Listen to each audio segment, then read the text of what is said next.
Chapter 8 is titled Rational Functions. In this chapter, we will multiply and divide rational functions, simplify, add and subtract functions, simplify again, and we'll solve rational equations. A lot of what we do when we work with rational functions is factoring. I thought it would be important for us to spend a little time reviewing factoring. This is content from Chapter 4. When factoring, you should always check for a common factor first. And a common factor is just something that you could factor out of every term in your polynomial. We have two examples. Factor 4x minus 12. If you want to take a look at each individual term, we have 4x and a 12. We could factor 4 out of both of those terms. This is kind of like the reverse of the distributive property.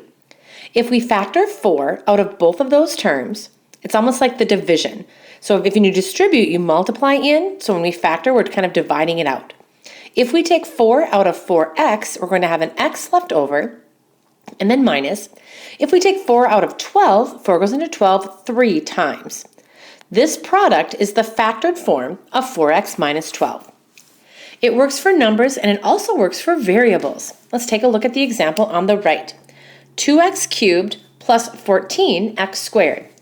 We have one term and another term. Remember, terms are always separated by addition or subtraction. In each of these terms, we could take out a 2 as a coefficient, and with the x cubed and x squared, we could take an x squared out of both of them as well. Our common factor then is 2x squared. And then we just have to see what's left over. If we factor out 2x squared from 2x cubed, there's just an x left over in that position. And then plus, if we take 2x squared out of 14x squared, the x squareds would go away, and 2 goes into 14 7 times. That's the product for the factored form. Not every polynomial will have a common factor. So if you have a polynomial that has terms that don't have anything in common, you may have a quadratic expression in the form where you have to factor c, that constant at the end, to get the values that add up to get b in the middle. So we called this back in Chapter 4, split the c value to get the b value. So here's what I mean by that. Factor x squared minus 9x plus 20. And if this is coming familiar to you, or like this is recognizable for you really quickly, this is great. If not, this is just a really good refresher. The constant in this problem is 20. So you look for all the numbers that multiply to get 20. We could multiply 1 times 20. We could multiply 2 times 10, or we could multiply 4 times 5. Those are all factors of 20. Our goal is to find a pair we could also work with to add and get negative 9 in the middle. That's that b term. Well, the only two numbers that will work to get 9 are 4 and 5 in some way. If we want the 9 to be negative, but when we multiply the numbers we get positive 20, both 4 and 5 would have to be negative. Once you know your pair that does both, we're ready to factor. And when we have the trinomial, like the three terms we see up above, we're going to have two parentheses. The x squared will always split apart into x times x, and then the minus 4 and the minus 5 just follow in each parenthesis. And it doesn't matter what order you write them. That product is the factored form for x squared minus 9x plus 20. I added the next one because this one can get a little tricky. X squared plus 5x minus 6.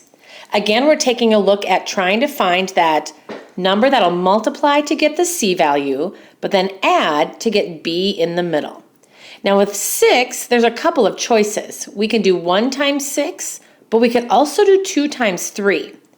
And both of these pairs in some way can get 5 in the middle. So that's why we have to figure out, well, which pair makes the most sense, because there's only one correct answer. If we want both of the numbers to multiply and equal negative 6, only one of them can be negative. But we also want them to add and become positive 5. In order for this to work, the 1 has to be negative and the 6 is positive. That's the pair that will multiply to get negative 6 and add to get 5 at the same time. And then again, once you know that pair, split apart the x squared into x times x, and then put them in either order, minus 1 and plus 6. That is your factored form. One of the more challenging aspects of factoring is when you have that number out in front. You may recall this from chapter 4. If you have a number in front of x squared that isn't a 1, you're going to have to multiply the a value and the c value, so like the first term and the last term, and then split it to get that bx term. This was a times c split to get the bx term, if you remember that terminology from chapter 4. So it looks like this: factor 4x squared plus x minus 3. As is, we can't break 3 down to get positive 1 for that x term. And we're not supposed to. So that one isn't going to be the option for us here. Instead, we want to multiply the a, whoops, and I didn't even circle it, missed the mark on that one. We're going to multiply the a times the c. So that's going to be 4 times negative 3, which is negative 12. And then that's the number we split to get the value in the middle. So we could do 1 times 12, we could do 2 times 6, or 3 times 4. Now we want them to multiply to be negative 12, so one of the numbers must be negative. We also want them to add to get kind of a 1 in the middle there in front of x. This means that the 3 must be negative and the 4 stays positive. So here's what this looks like. I'm going to kind of clean up this polynomial area right here. When we split that bx term, what we're doing is we're taking 1x and rewriting it as negative 3x plus 4x. That would equal that value right in the middle. But then we have to think about the rest of the polynomial. We need to take that first term and put it out in front, so 4x squared. And the last term, minus 3, still goes at the end. We're not ready to be done with our final answer yet, but the process is rolling. What you want to do now is put a parenthesis around the first 2 terms and then around the second 2 terms. And now we look for that common factor rule like we did up above. 4x squared minus 3x in that first parenthesis, the 4 and the 3 do not have a common factor, but x squared and x do. We could take an x out of both of them. And we'd be left with 4x minus 3. So here's what's kind of tricky about this second part. Sometimes when you look at an expression, there isn't going to be a common factor in this step, but we need a placeholder out in front. If we can't take anything out of 4x minus 3, we need a placeholder of 1, and that'll be part of our final answer. If we just factor a 1 out, nothing changes on the inside. This is a time when you'll know you're doing the right steps. If you get a matching set of parentheses, we're ready for our final answer. That's just one of the 2 overall parentheses we need, 4x minus 3. The other parenthesis comes from those parts on the outside, x and 1. They're both positive, so we're going to add them together. X plus 1 would be the other factor. So that's what it looks like factoring that a times c value. I'd like you to take a look at the next one. Watch what happens here. We have 6x squared minus 27x plus 12. Be careful because you could take out a common factor before you do that a times c rule. 6, 27, and 12 all have a common factor of 3. If I factor 3 out, we get 2x squared minus 9x plus 4. And now we want to factor this one. So I'm going to have you pause the video and try to factor this expression. When you think you're ready, press play and we'll see if we have a match. When you're done, you should get a 2x minus 1 and an x minus 4. And those can be written in either order, depending on where you put your negative 1x and negative 8x. Your final answer, though, must have that 3 out in front, so make sure to include that as part of the process.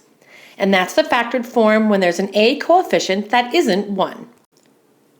The final part of our review has us looking at special factor rules. One of the special factor rules is a difference of perfect squares. So if you have a number or a variable that's a perfect square minus another one, I have to drop this down lower here since I ran out of space, that will always separate into 2 parentheses. Take the first term and break it in half, or take the square root of it basically, and take the second term and do the same thing. And then in your final answer, one of them is positive and the other one is negative. So let's see how this one works. Factor 5x squared minus 20. Well, here I see an x squared, but the 5 and 20 aren't perfect squares. So what are we talking about? Well, if you recognize that they both have a common factor, we can take the 5 out of both of those terms. Then we're left with x squared minus 4.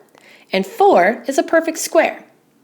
So we're going to split the x squared into x times x. And if 4 is a perfect square, how should we split that? We'll do 2 and 2. And then in between, you just have one positive and one negative parenthesis option. And it doesn't matter the order you write them. In your final answer, though, make sure to include that common factor out in front. In the next example, m squared plus 16. In theory, we think this should factor. We have a perfect square and another perfect square. But the addition is what makes this not possible. When you have a sum of two perfect squares, it isn't factorable. Make sure to note that because you may see that on your homework throughout this chapter. The next one I put on here because I have the x in the second term instead of the first term. And there's a number with it that doesn't have a common factor with the first term. We have 1 minus 9x squared. Well, technically 1's a perfect square, and so is 9, and so is x squared. And this is subtraction. So this is factorable. We'll do our two parentheses, and let's see if we can set this up. 1 would break down into just 1 times 1. 9 breaks down into 3 and 3, and then x squared would simplify to x and x right with the 3. So if we multiplied 3x by 3x, we'd get 9x squared. And then again, just like the first example, one of them is positive and the other is negative. And there's your special factor rule when you have a difference of perfect squares. We're going to end our special factor rules with the sum and difference of two cubes. Hopefully this template looks familiar to you for each of these formulas. Remember when you have a perfect cube plus or minus another perfect cube, it breaks down into a smaller parenthesis and then a bigger parenthesis. And then that rule for the bigger parenthesis is that it never factors further. So you may have to refer to a power chart, or hopefully by now some of these will just kind of start looking familiar to you. Factor x cubed plus 64. Now I know 64 is a perfect square, but it's also a perfect cube. 64 is the same as 4 cubed. So it models the template of a cubed plus b cubed. To factor, we'll have a little parenthesis and then a bigger parenthesis. Now in the little parenthesis, we just add them as is, x plus 4, no exponents. But if we follow the template for the second parenthesis, it's the first term squared minus their product 4 times x plus the second term squared. And 4 squared is 16. And that's all you do. That's the factored form, just like that. Over on the right, with the difference of two cubes, again, if it's subtraction, the first parenthesis minus, but then the second parenthesis is positive for both parts. Now in 4x cubed minus 32, notice here we don't have a perfect cube with the 4 and the 32, but we do have a common factor.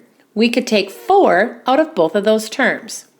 And that would give us x cubed minus 8. And 8 is a perfect cube. That breaks down into x cubed minus 2 cubed. So in the template, we've got that little parenthesis and then the big parenthesis. The little parenthesis is just going to be x minus 2. Now in the big parenthesis, be careful here. It's the first term squared plus the product of the two, but remember, a and b are both positive. It's just a subtraction problem.